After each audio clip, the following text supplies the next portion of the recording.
Hello friends, I am Prabhat and I welcome you to my channel Biotrix by प्रभात।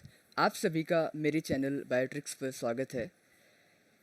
आज के video में हम जानेंगे top questions, most important questions जो कि फ्रीक्वेंटली पूछे जाते हैं गवर्नमेंट एग्ज़ाम्स में, चाहे वो हमारा एसएससी सीजीएल हो, चाहे वो एमटीएस हो, चाहे वो रेलवेज़ हो, चाहे वो डी ट्रिपल एस पी के एग्ज़ाम्स हो like teaching exams and non teaching exams.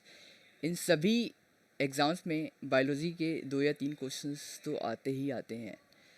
तो इस सीरीज़ में हम जानेंगे वो सारे क्वेश्चंस जो कि कहीं ना कहीं कभी ना कभी किसी न किसी एग्ज़ाम में आए हुए हैं। So here we go. हमारा पहला क्वेश्चन है, the ability of normal human body to maintain a constant internal environment is known as.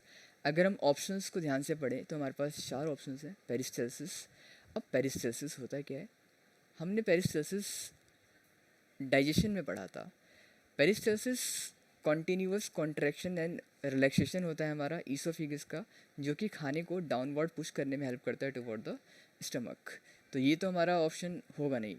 दूसरा ऑप्शन अगर हम पढ़ते हैं तो ये हमारा हीमोस्टेसिस। हीमोस्टेसिस मतलब होता है ब्लड का रुकना। हम सभी को पता है कि ये एक नेचुरल टेंडेंसी होती है सेल्स की कि जब भी कोई इंजरी होती है तो उस इंजरी साइट पे ब्लड का लॉस ना हो, उस इंजरी साइट के थ्रू हमारा लॉस कम से कम हो, to minimise the loss of blood. एक प्लगिंग प्रोसेस होता है हमारा, जिसको कहते हैं हम ब्लड क्लोटिंग, जिससे क्या होता है हमारा खून रुक जाता है और इसे कहते हैं हम हेमोस्टेसिस। होम्योस्टेसिस हमारा प्रोसेस होता है जिसके थ्रू कोई भी ह्यूमन बॉडी मेंटेन करता है अपना इंटरनल एनवायरनमेंट को। अब होम्योस्टेसिस किस किस तरीके से हम कर सकते हैं? हमें पता है कि जब गर्मी बढ़ती है तो हमें पसीने आते हैं, या फिर जब ठंड बढ़ जाती है, टेम्परेचर कम हो जाता है, तो हम शिवरिंग स्टार्ट कर देते हैं करना। तो ये हमारे कुछ प्रोसेस है जिससे कि एक ह्यूमन बॉडी अपने इंटरनल एनवायरनमेंट को मेंटेन करने की कोशिश करता है, अपने टेम्परेचर को मेंटेन करता है। अगर हम बात करते हैं हेमेटोमेसिस मीन्स खून की उल्टी। अगर हमारे वॉमिटिंग में ब्लड आ रहा है तो इसका मतलब वो हेमेटोमेसिस है। तो इसका जो राइट ऑप्शन होगा हमारा ऑप्शन नंबर 3 होगा, जो कि क्या हमारा homeostasis. Homeostasis will be our right answer. तो peristalsis continuous contraction contraction and relaxation of oesophagus phagus. Homeostasis, haemostasis, blood clotting.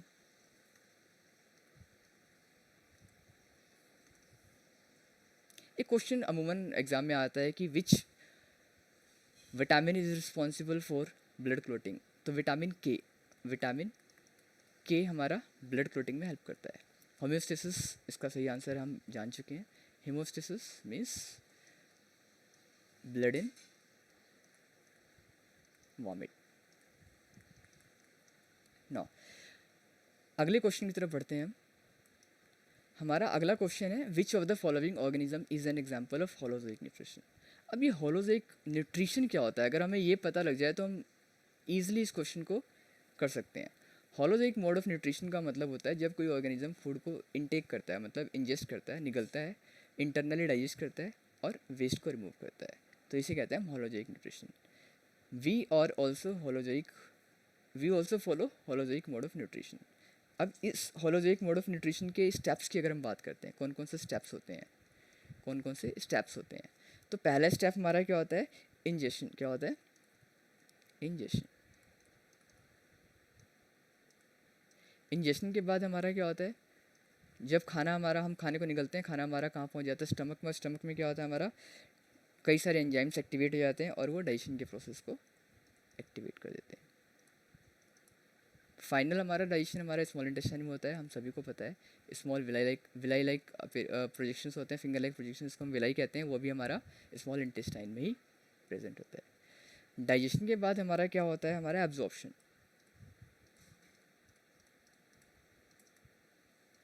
Absorption के बाद हमारा जो नेक्स्ट स्टेप होता है वो होता है एसिमिलेशन।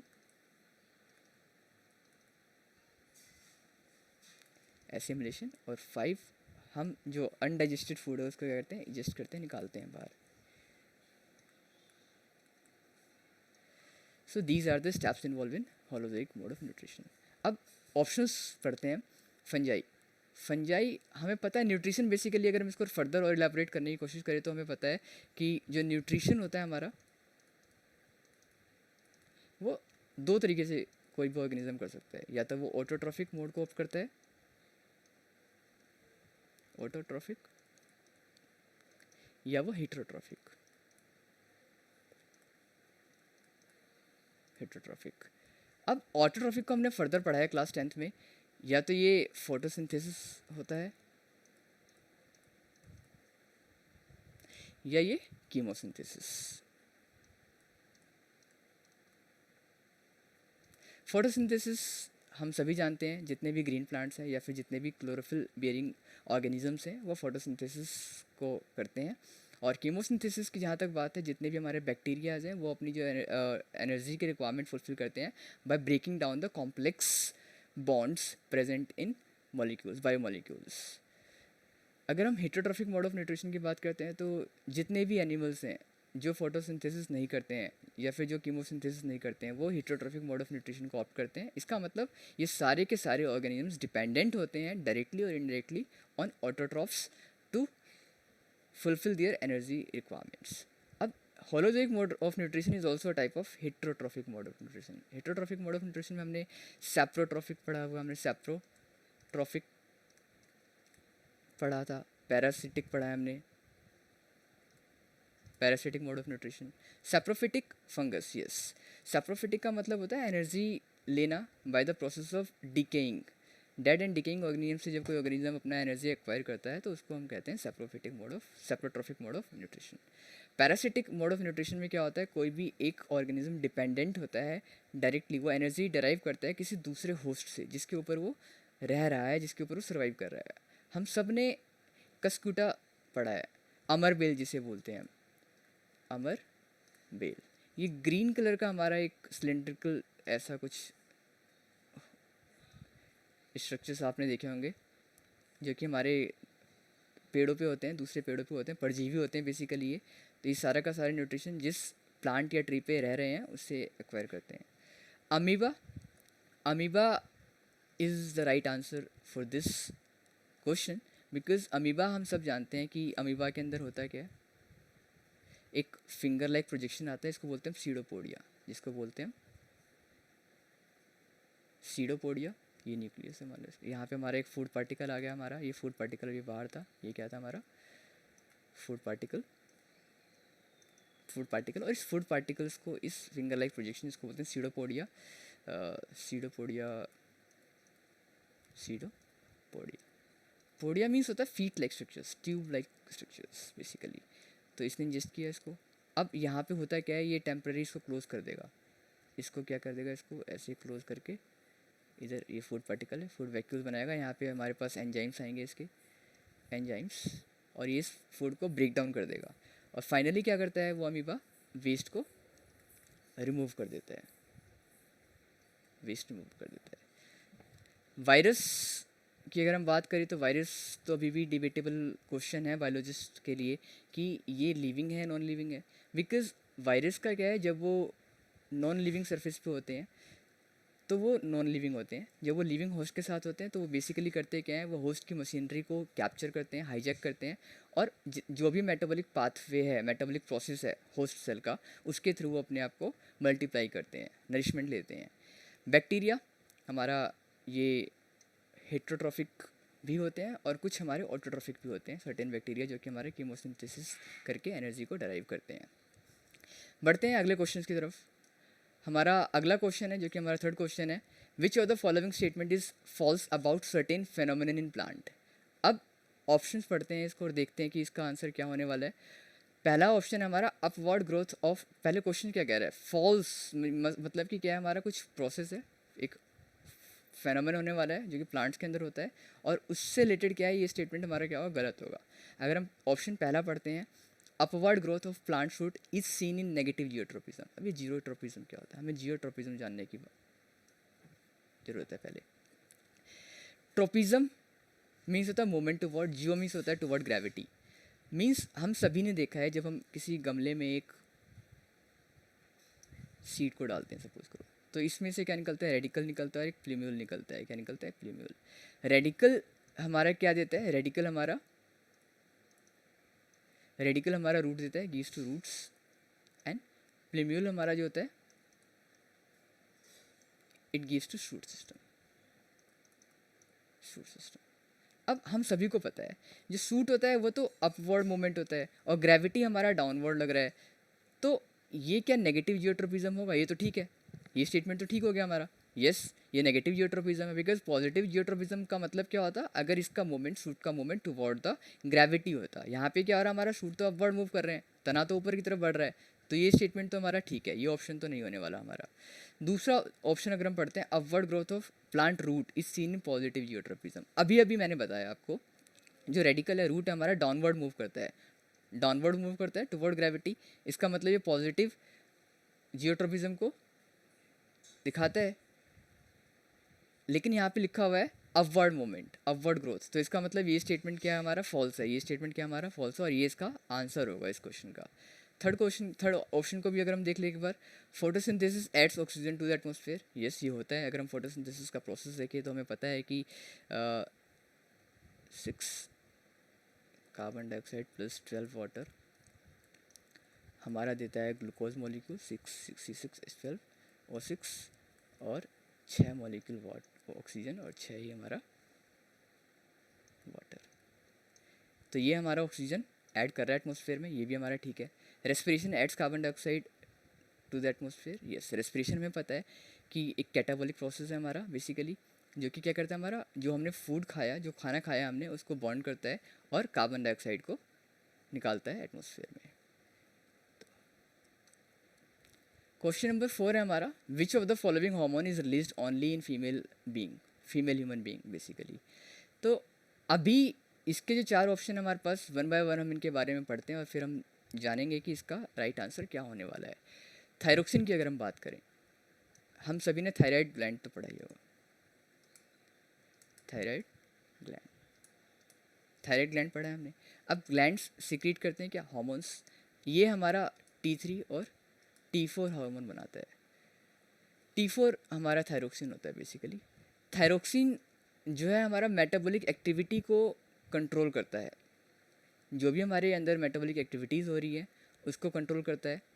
इसके कई सारे और भी फंक्शन है, ये हमारे नॉर्मल वर्किंग ऑफ ब्रेन के लिए रिस्पॉन्सिबल है हमारा। और कभी कभी क्या होता है, माल फंक्शनिंग ऑफ थायराइड ग्लैंड के कारण या तो जो थायरोक्सिन हार्मोन है हमारा, जो हार्मोन है वो या तो ज़्यादा बनता है या वो कम बनता है। अगर ज़्यादा बनता है तो उसको बोलते हैं हम हाइपर थायराइडिज्म, और अगर कम बनता है तो उसको बोलते हैं हम हाइपोथायराइडिज्म। अब हाइपरथायराइडिज्म के क्या क्या सिम्टम्स हैं हमारे और हाइपोथायराइडिज्म के क्या क्या सिम्टम्स हैं हमारे, अभी हम जानेंगे डिटेल में। जब हाइपरथायराइडिज्म होता है तो हमारा, मैंने अभी बताया कि जो हमारा मेटाबॉलिक प्रोसेस है वो फास्टन अप हो जाता है, तो जो बॉडी होगी वो लीन होगी, मतलब जो भी पर्सन अफेक्टेड है वो बहुत थिन बिल्ट होगा, ठीक है, और उसको गर्मी बर्दाश्त नहीं होगी ज़्यादा, मतलब उसको क्या होगा, गर्मी बर्दाश्त नहीं होगी। अगर हाइपरथायराइडिज्म है मतलब कि इसको, अब एक चीज़ और है, हाइपरथायराइडिज्म में हमारा जो गला होता है वो फूल जाता है, जिसको हम गोइटर भी बोलते हैं, हमारा थायराइड ग्लैंड जो है एनलार्ज हो जाता है, उसके कारण क्या होता है, हमारा गले में स्वेलिंग होती है हमारा। अब इसके और क्या क्या इफ़ेक्ट होते हैं बॉडी के अंदर, तो intolerance to heat, weight loss, increase appetite, भूख बढ़ जाती है हमारी, इरेगुलर मेंस्ट्रुअल साइकिल होता है फीमेल्स के अंदर, रैपिड एंड इरेगुलर जो हमारा है हार्ट बीट हो जाता है, और टायर्डनेस रहती है बेसिकली जिस पर्सन को हाइपरथायराइडिज्म है। अगर हम बात करते हैं हाइपोथायराइडिज्म की, हाइपो मतलब क्या है, अभी मैंने बताया कि जो थायराइड का लेवल होना चाहिए, जो थायरोक्सिन होना चाहिए हमारे ब्लड स्ट्रीम में, वो अभी कम, बॉडी क्या है कम बना रही है, मतलब कि अब कम बना रही है, मेटाबॉलिक प्रोसेस क्या हो जाएगा, स्लो डाउन हो जाएगा। तो अगर हम बात करते हैं हाइपोथायराइडिज्म में, तो हमारा मेटाबॉलिज्म क्या होता है, रिड्यूस हो जाता है। जो भी पर्सन अफेक्टेड है उसको फटीग लगेगा, थकान उसके मतलब महसूस करेगा हमेशा। इनटॉलरेंस टू कोल्ड टेम्परेचर, और हम कह सकते हैं कि लो हार्ट रेट हो जाता है हमारा, वेट गेन करता है पेशेंट, मोटा हो जाता है थोड़ा, और स्टिफनेस ऑफ मसल्स भी एक इसका हमारा इफेक्ट है। मतलब अगर हम बात करते हैं ग्लूकागन की, ग्लूकागन हमारा एक हार्मोन है जो कि हमारा सिक्रीट करता है पैनक्रियाज। कौन सिक्रीट करता है हमारा? पैनक्रियाज। बेसिकली जो अल्फा सेल्स होते हैं हमारे, अल्फा सेल्स जो होते हैं हमारे पैनक्रियाज के, पैन सॉरी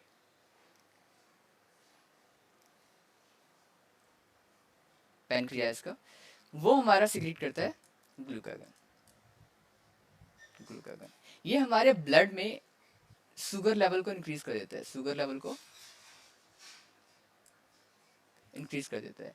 इसका अपोजिट काम करता है हमारा इंसुलिन। एक इंसुलिन, इंसुलिन क्या करता है, इस ब्लड को, ब्लड के अंदर हमारे इस जो हमारा ग्लूकोज का लेवल है इसको मेंटेन करता है, इसको मेंटेन करता है। अब कभी कभी क्या होता है, हमारा इंसुलिन या तो कम बन रहा है बॉडी के अंदर, या फिर इतना इफेक्टिवली काम नहीं कर रहा है, फंक्शनिंग नहीं कर रहा है, तो उस पेशेंट को क्या होता है, उस पेशेंट के अंदर या फिर उस पर्सन के अंदर क्या होगा, ग्लूकोज लेवल बढ़ेगा और उस कंडीशन को क्या कहते हैं, शुगर। क्या कहते हैं? शुगर। अगला जो हमारा हार्मोन है वो हमारा human chorionic gonadotropin. Human chorionic gonadotropin basically ये जो हार्मोन है वो रिलीज होता है हमारा ड्यूरिंग जब कोई भी लेडी प्रेग्नेंट होती है। ये हमारा जो एम्ब्रियोनिक डेवलपमेंट होता है, तो एम्ब्रियोनिक डेवलपमेंट में हमारे ट्रिप्लोब्लास्टिक जो बेसिकली एक मसल है हमारा, हम कह सकते हैं जो अम्बिलिकल कॉर्ड है, वो सिक्रीट करता है हमारा ह्यूमन कोरियोनिक गोनाडोट्रोपिन। एड्रेलिन हमारा जो हार्मोन है वो हमारा सिक्रीट करता है एड्रिनल ग्लैंड। हम सभी को पता है कि एड्रिनल ग्लैंड होता है कहाँ पे, suppose this is our kidney.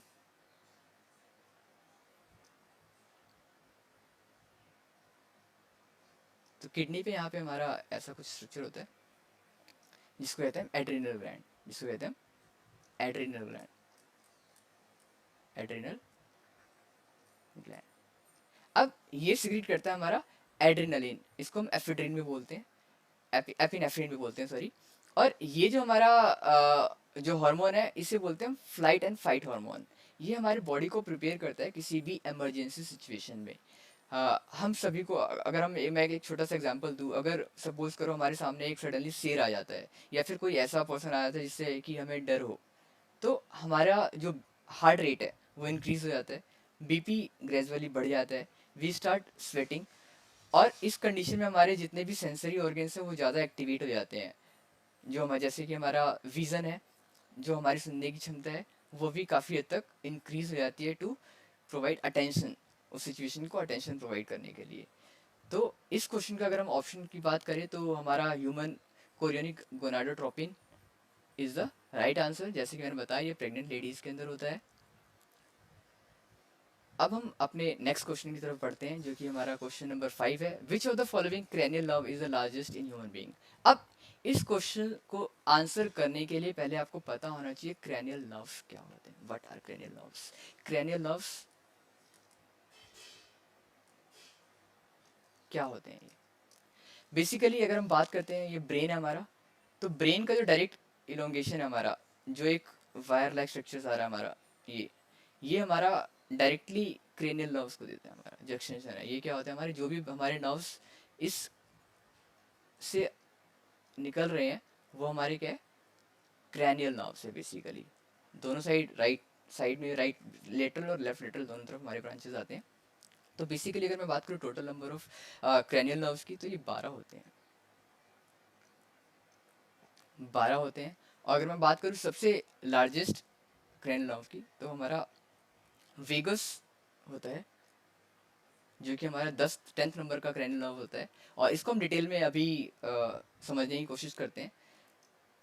तो basically these are the cranial nerves, list of cranial nerves. जो नंबर 1 क्रैनियल नर्व हमारा, उसको बोलते हैं ऑल्फैक्टरी, जो कि हमारा सूंघने का फंक्शन को करता है हमारा। दूसरा होता है हमारा ऑप्टिक, जो कि हमारा साइट विजन के लिए रिस्पॉन्सिबल होता है। ओक्यूलोमोटर की बात करें तो हमारे प्यूपिल की मोशन को कंट्रोल करता है, हमारा मूवमेंट को कंट्रोल करता है हमारा। ट्रोक्लियर हमारे आइज को मूव करने में हेल्प करता है।